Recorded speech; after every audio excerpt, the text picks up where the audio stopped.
Avis de tempête pour la famille Hallyday. 2 mois après la mort du rocker, sa fille Laura et son fils David contestent le testament.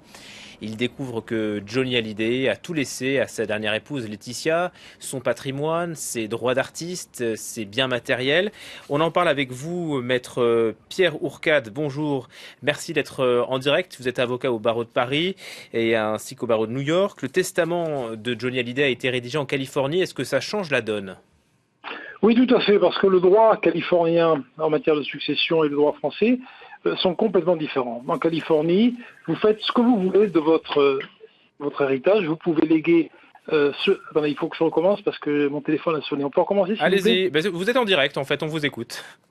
Oui, donc le droit de succession californien est radicalement différent du droit de succession française dans la mesure où en Californie, on peut déshériter ses enfants, on peut léguer toute sa fortune à une œuvre de charité, à son épouse, en fait à qui on veut. En France, il existe ce qu'on appelle la réserve héréditaire. La réserve héréditaire, ça veut dire que l'épouse touche un quart de la succession et les enfants touchent 3/4.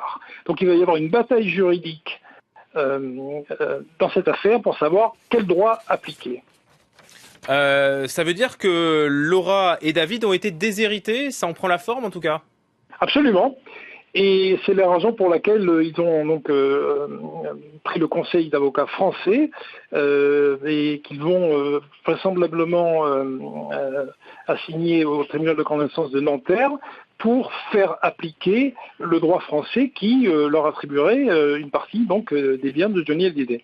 Et à la mort de Laetitia, qui touchera le patrimoine de Johnny Hallyday ? Ce sont ses filles adoptives ? Pas forcément. Tout dépend de ce qui est indiqué dans le testament de Johnny Hallyday. Donc je ne l'ai pas lu, je ne l'ai pas, je ne connais pas en détail. Tout dépend des dispositions que Johnny Hallyday a prises dans son testament californien.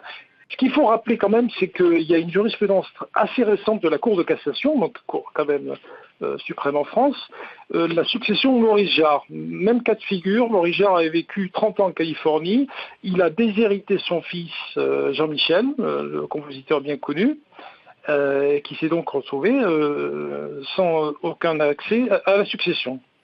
On peut déposer un testament aux États-Unis par exemple sans forcément être américain ? Absolument. Si c'est le cas de Johnny Hallyday, quoi.